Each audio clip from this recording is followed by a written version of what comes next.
With every breath I take all of my days, I will glorify your name. Parents, welcome to another episode of The Journey, a podcast intended to educate, equip, and entertain you as we talk about important issues facing our families. PCA is a Christ-centered, biblically based, and family-focused community of committed believers doing life together. We hope the information you hear on this podcast informs and inspires you to be a better parent. Welcome to The Journey. Hey parents, welcome back to The Journey. Dan Panetti. Got a state representative with me, Giovanni Capriglione.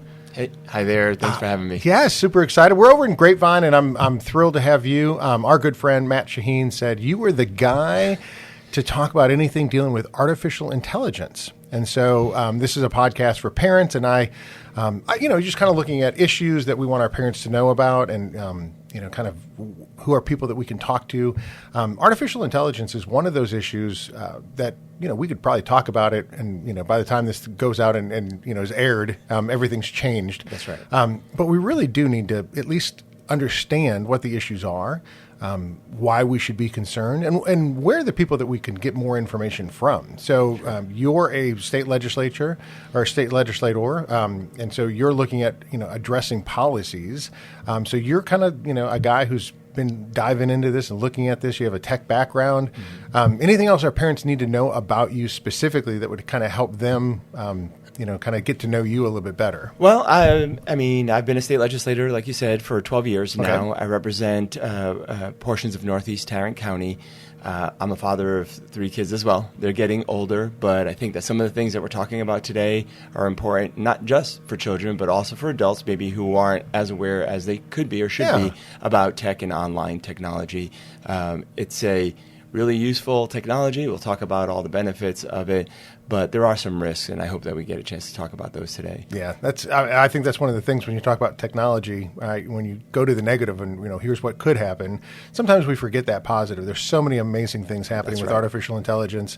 But in saying that, from an educational standpoint, students are kind of starting to figure out that artificial intelligence, AI, Chat GPT, those kind of things, they're kind of useful products for dealing with education, but there's also some concerns that parents might need to kind of think through. So what's kind of the big things that parents... Yeah, the big things that, as a parent, if your son or daughter is starting to use some AI type things in their educational background, should you be concerned at all, or just say, hey, as long as it helps you get the job done, that's great? I think you should always be concerned and involved in your child's education and their lives, right? Unfortunately, technology, whether it's your cell phone, AI, other things that are online, computers, are a little obscured from parents, either because maybe parents aren't as technically savvy as their children are, or it's just more hidden. And that's why I would say, first and foremost, parents need to get involved with what their kids are doing online, who they're talking to online, what they're seeing online. That's irrespective of whether it's AI or just social media or whatever, anything at all. So if you don't mind, we'll start with maybe a brief 1-minute overview of what AI is, right? Yes, perfect. And, people are using that term a lot, and it's a technology that's been around for several decades. Everybody uses it, whether it's you're using Google Maps to try and figure out how to get to a certain location, you're trying to see what the weather is going to be later this afternoon or next week, or you're using Siri or Alexa or anything like that who's doing voice recognition to decipher your voice and to do commands that you give it. And we use it all the time. But what has happened with the skill and the quality of artificial intelligence and the power is it's radically improved over the last 4 or 5 years. Right. To the point where it is now doing things that are almost science fiction type level things, where it's being used in many cases to replace what humans would have done otherwise. And it has the appearance, in some cases, and I'll say appearance, bold, underlined, and italicized, right? It's just appearance, that it has certain cognitive, logical, reasoning skills. Right. And a lot of people will think about AI in the sense of, okay, ChatGPT, because that's maybe their first real view of what a large language model is. But that's just one small piece to a big ecosystem of artificial intelligence. And unlike a typical program, which is if-then, right, where it says, okay, if, read, then stop, artificial intelligence is more trained. almost like you can imagine a small child might be trained, or an animal is trained in give you rewards, give you punishments until you do it right. Once you've trained, we create a black box. It's not if-then. It's a series of weights and numbers that then do actions that are usually right.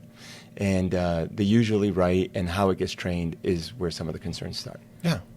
I think that's an interesting thing. I like that you mentioned that parents need to know a little bit more about it. When they did a survey, I think Barna did a survey and said like 72% of parents are concerned about AI, but only 17% have actually looked into it. Right. And so people are concerned because I think we hear things and we see things on the news and you go, oh, that could be concerning, but we don't really know where to look. So as far as a state legislator, right, where do you look? Like where are you looking to get information? I mean, who are the groups out there that you're paying attention to that are helping to educate you, not only as a dad, all right, but also as a policymaker? Sure. So some of the things that we worked on this last session that are now becoming effective is that I authored a bill to create an artificial intelligence advisory council. Okay. So with that council, the governor appointed 4 members to the board, as long as with myself and Senator Parker. And the 4 members have expertise in ethics, in computer security, in academia, and the actual technical skills of artificial intelligence. Right. So that council is taking input today with state agencies. How is it being used by the government? Okay. Separately, and just recently, about 2 weeks ago or so, the House Speaker created a new committee called the Artificial Intelligence and Emerging Technologies Committee. And he appointed me as the chairman of it and included 4 other members, one of whom is from Tarrant County, Jeff Leach. And we had our first meeting, and so we're bringing in expert witnesses to help educate us, right? So we have the opportunity to essentially, and this is all public, right? So people can go and watch it, so it isn't just for us. But if you go to the Texas Legislature website and you look for the AI committee, you'll be able to see I would say a really good 5.5 hours of testimony by a general from the U.S. Army, from Texas Department of Public Safety, from industry experts, and from consumer advocates to help educate us. So we're getting information all the time about AI from a lot of different groups. Yeah. Now, have you passed anything yet? Like, has the state? I know we only meet 140 days every other year. And here's saying, is that going to like hurt Texas in the long run that you guys aren't in session all the time? Sure. Because as AI moves and changes, it does so pretty rapidly. But from a legal standpoint, are you guys going to be able to keep up on things, and how does that work? I would say the government is never going to be able to keep up with how fast technology is going. In Texas, of course, we only meet every 2 years, which is good and bad, right? It gives us an opportunity to see, hey, what needs to be done. Fortunately, it doesn't let us go as quickly as we want. But let me give you... You could pay attention to what other states are doing, too. That is right. and that didn't work. That didn't work. Okay, when we actually get in, let's not do those and we're doing that. My staff is doing a pretty good job. There are a lot of states in session now. And I'll be honest, industry is killing a lot of the bills that I think would be good for consumers. Okay. And we'll see on May 5th and 6th. I think that's when a lot of them session ends. But I'm not optimistic because industry is so focused on killing legislation. Yeah. But let me give you an example that I think will help parents understand what the risks are, and also about some legislation that I passed in order to kind of help there. So as I talked about, artificial intelligence is like training something, right? So how do you train something? Well, you train a dog with treats, and you train a child maybe with positive affirmations and so on. For a computer, you train it with data. Just give it massive amounts of data. And what is data? Data might be, for instance, one of the traditional exercises is, hey, we get a list of wine spectator scores for all the different wines. And then we do an analysis of 14 different chemical values, for instance, the acidity, the sugar value, the alcohol level of those wines.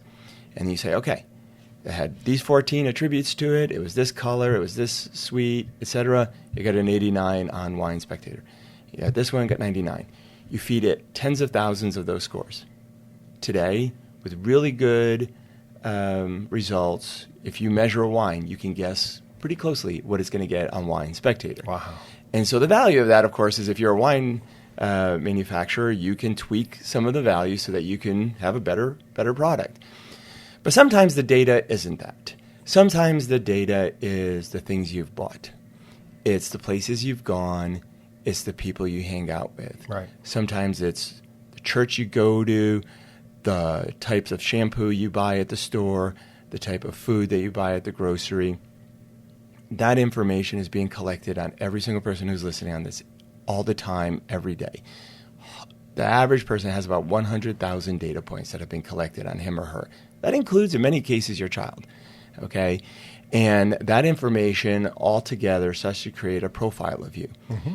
And as that information is entered into, whether it's an AI engine or something else, the ability for AI to make predictions on what you're going to do and what you're thinking about doing and what your child is thinking about going and where they're going to go is incredible. Yeah. Okay? And it's at the point where people say, okay, does this know as much about me as my friends do? Yes, more. Does it know as much about me as my wife knows? Yeah, more. It, in many cases, knows more about you than you know about you, whether it's your heart rate, your oxygen level, if you have an iWatch, an Apple Watch, and that sort of thing. So the first thing you're going to realize is that all the data that you're doing, whether it's consumer level or whatever, is being collected, is being used to target you, to build these profiles, and that's where the first risk to all of us is. And so I passed legislation last year to pass the strongest digital privacy legislation in the U.S. so that everybody has the right to know what information is being collected, to see that information that's being collected, to change, modify, or delete that information. Yeah. You know, one of the things I think about when I think about information about you, I had applied for a loan one time for, an appliance. And to get the card, they actually called, one of the services, and they said, okay, you have to answer these 3 questions about your life. Right. And once you get through these 3 questions, then you get this card and you get a loan. And so I took the phone. We're standing in the store, took the phone, and they asked me 3 just kind of generic questions about a vehicle that I had purchased or something, an address that I had lived at, and then something else. All things that are just common public knowledge. And at the end, they said, "Okay, you didn't pass." Of course not. And I said, "Wait, why?" And they said, "Well, we can't tell you because obviously you're not Dan Panetti, right? You're trying to play the part of Dan Panetti, and so we're protecting Dan Panetti and his privacy from you." And I'm like, "That's fantastic, and I love that this exists." Except I am Dan Panetti, and I flunked my test on my own life. Right. And so that sometimes when data is out there and it's data about you, right? What if it's wrong? What if it's not correct? What if it's being manipulated? Sure. Right? So when you're saying your digital privacy, like we get to have access to see what's out there, I think that's really important. So we can go, wait, that's not right. That's not true. This is misleading. I mean, I always think, I laugh because I'll tell our kids all the time, like, there's another Dan Panetti, and he's actually my cousin, and he lives in Wisconsin.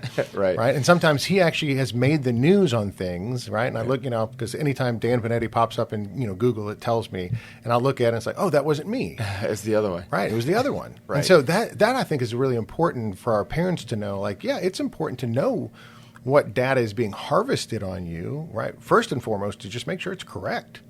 Yeah. I mean, you could go to the store. My daughters buy things at a makeup store. It's called Ulta. Mm-hmm.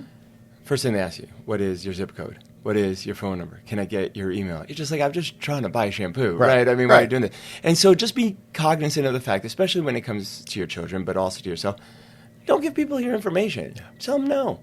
I mean, pay cash, whatever. I mean, that's because you were talking about those questions that maybe you didn't even know the answer to. I guarantee you there's a file somewhere on the dark web that has exact answers to those things.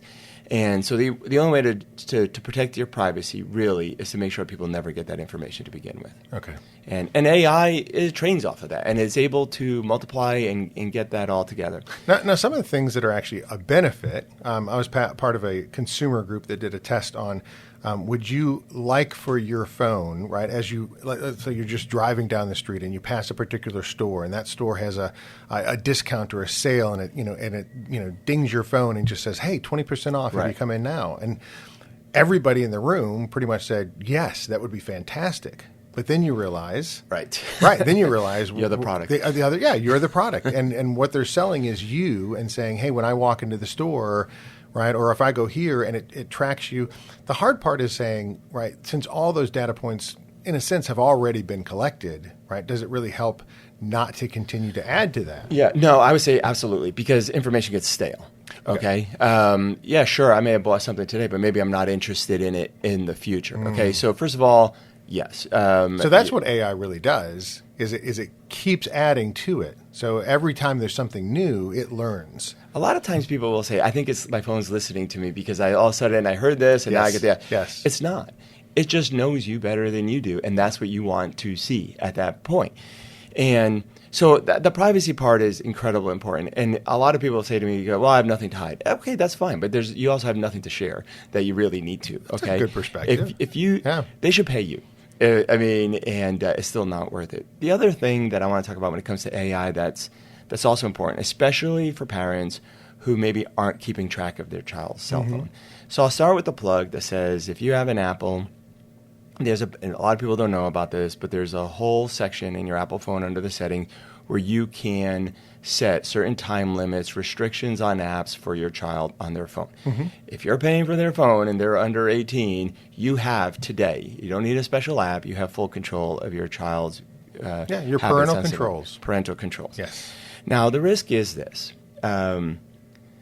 So many of us are on our phones a lot. In fact, the average person today in America is on their cell phone 40 hours a week. So if you ever look at your phone on a Sunday, it'll go and it'll tell you, hey, your average is 5.5 hours. Okay, multiply that by 7, and you're spending 40 hours a week looking at your phone, not your kids, not your spouse, not your boss. Okay, and we're getting to the point where you touch your phone hundreds, if not thousands of times a day. If you don't have it, you panic. And we have to seriously consider and wonder why we are so focused on a tool that essentially and ostensibly is to make phone calls and to occasionally take pictures. What happens is there's a lot of apps on your phone, whether they're social media, think TikTok and those others, or just hundreds of them that you probably don't even know your kids are using. They use artificial intelligence. They have incredible algorithms for one purpose and one purpose only, to make sure you don't put the phone down. To make sure that you put in as much information as possible so that you keep scrolling and scrolling. And the minute they think you're bored, and they knows because you're taking a little bit longer or you're not doing as much, they'll put in something you're not interested in, for example. So you jog out of this little stupor that you created, but that's okay, they'll bring you right back. And artificial intelligence today is being used to just to make you spend a lot of time on the phone, giving them information, buying the product. Yeah. Well, let's talk about that, because from a parent's perspective, one of the studies that's come out about AI and about technology, social media, is that it's increasing the likelihood that our kids are going to be lonely and isolated. And it creates that silo mentality, right, where you're only hearing one particular voice. And you know, the individualism, right, we appreciate it at some point, but there's some tremendous negatives because we are created to be in community. And community really helps us because, in a sense, it sharpens us, right? As iron sharpens iron, so one man sharpens another. And those things, I think, you know, as we look at generations to come, I think we can see the dangers, right, of spending so much time on our phones, being isolated, being lonely, not learning how to create community and having friendships and having tension in between people, right? It's like, oh, I don't like the tension, so I go back to the technology where there is no tension. It's all about me, and it's just collecting data on me, and it's what do I like, and then it feeds that back to me. What would you say for parents, kind of, you know, how can we help our kids learn that friendships are more important with the difficulties, because then you learn how to deal with people, and technology is, hey, it's learn how to deal with you. Everything you just said is on point, 100%. And we are becoming more isolationist. There's a book written, whatever, maybe now 30 years ago, 25 years ago, that was based off a study that was done 100 years ago, where originally, you know, the idea was what had made America so strong. It was community and association. It was the churches. It was the fraternal orders. It was all of these organizations that together let people find out from one another what was going on, but also to be able to communicate.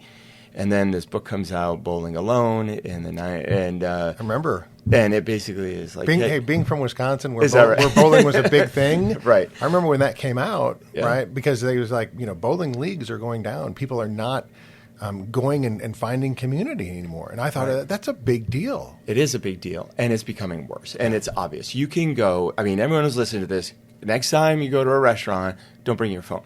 And then look around at all these couples on date night who are looking at their phones, not each other. Yeah. Okay, go to an airport the next time it's delayed, and no one's upset or worried about it because they're on their phones. Yeah. Okay, people have replaced human interaction with their phone. It's as simple as that. Right. And it's funny how you said that because so when your flight was delayed before, the human interaction was negative. Sure. Because people were, at the counter and they were complaining and they were and arguing and all the different things. Now your flight's delayed. Oh, I've got more time to catch up on my emails and I've got this game I'm playing and all the different things. So in a sense, it's almost like, isn't that better? Okay, but I don't think it's negative to get the airline to be on time. Okay, I mean, if the whole they don't care anymore, right? Because they know you're not going to get upset, Yeah. right? We have essentially listen, again, I use it, so I'm not coming out here as holier than thou or anything, Right. but it's a pacifier, Right. Okay, think about Great this way of too. putting it. There's so much content today, so much. There's, just so many news stations, so many people posting stuff online. There's so much text. There's so much content, and yet when you get your phone, there's stuff that's specifically curated for you. Right. Your worldview is what a lot of artificial intelligence algorithms have decided is best for you. If you go, you talked about people being isolated into groups. If you go on my Facebook, you would think the only thing that exists in this world is politicians. Yeah. Right? And that's all that matters, right? Because that's what I spend a lot of my time with. That's right. My wife, if you look at her phone, we live together, we spend a lot of time together. Hers is, she spends a lot of time with our daughter who's doing cheerleading, so hers is all about cheerleading. Yep. Okay. So is that good or is bad? Well, what I would say is I'm not getting an opportunity to see everything. And I think about it in a way like when you go to an Amazon. Okay, well, we've seen what you've bought. Here's things you may want to buy. Yep. That's great. But if I go walk in a store, I see things that maybe I might find interested and not recommended to me. So from a federal level, the national government looked at TikTok. Yep. Right, and they're saying, hey, if the Chinese company doesn't divest in it, they're going to get rid of it. And it's interesting because a lot of the news has been asking young people, well, what if we got rid of TikTok? And it's interesting. I think the number one answer that young people are giving is TikTok's important, not just from an entertainment standpoint, but it's where they get their news, and they feel like they're getting news that not everybody else is getting because this is the truth. And I think they've really bought into that, as opposed to, you don't understand, that news has been kind of created for you. It's telling you what you want to hear. So you're not hearing the wide variety, the unfiltered, here's just the truth. Right? And that generation believes they are. It's like, no, you're getting a tailored view that's made just for you. That's exactly right. And the reason that happens is because you like it, and you share it, and you spend time looking at it, and it doesn't take long for AI, in quotes, to figure out that, okay, well, if you're liking the same thing as this other person, we're going to keep showing you all the same thing over and over again. And since your kid has been on it for 3.5 hours, we must be doing something right. That's right. Okay? But they get a different view. You can look at this, the conflict and the war between Israel and Hamas right now. Don't be surprised that a lot of this is showing up in social media and is being directed and focused for specific people. You're at a college campus, if 20, 30 other people are watching it or believe that, then it doesn't take long for AI to say, well, maybe the rest of the campus wants to be able to see from that perspective. And it's not just kids, okay? It's adults too. Yeah.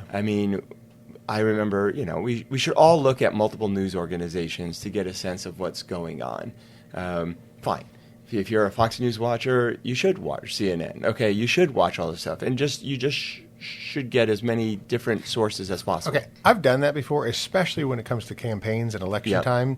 I'll just kind of flip through and watch, I'll turn on ABC News and I'll watch CNN and I'll watch Fox. It's funny because sometimes when I'm sitting there scrolling between different things, I feel like I'm watching completely different elections. Right.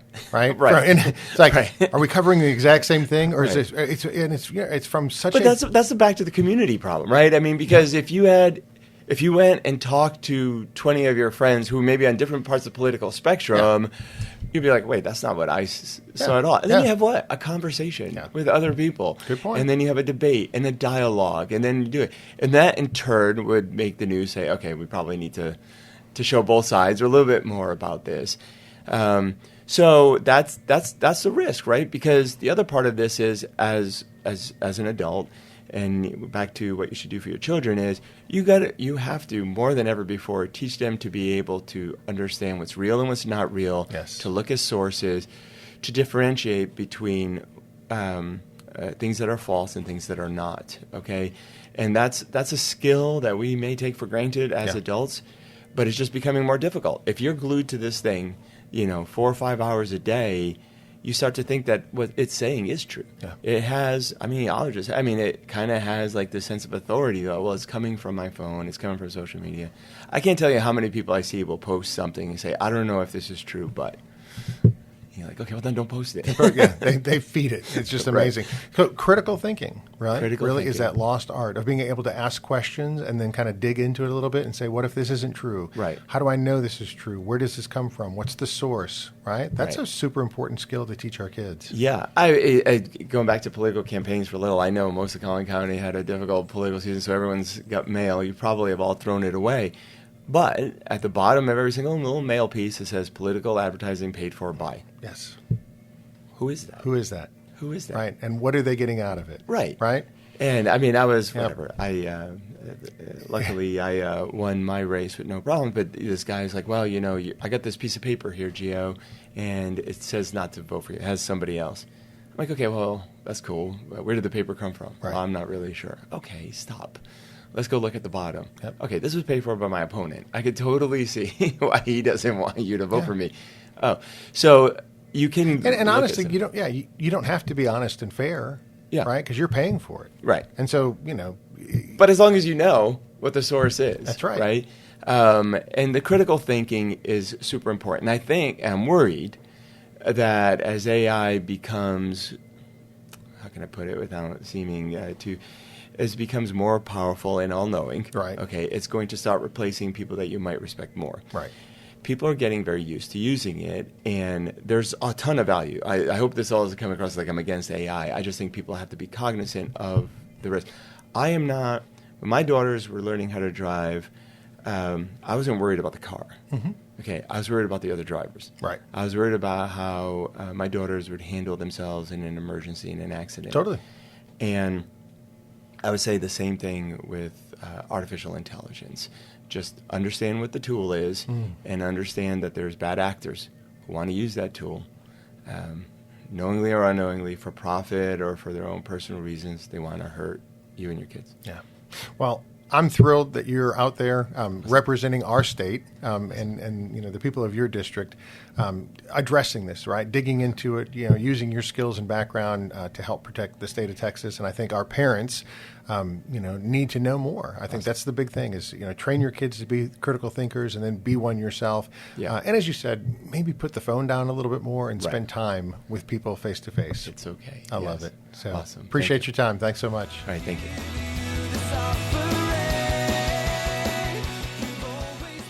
Thank you for investing the time to listen to this episode of The Journey. Please take a minute to share with friends and family who will also benefit from this valuable resource. And don't forget to rate and review this podcast on your favorite podcast app. It is truly our blessing and honor to walk with you on The Journey.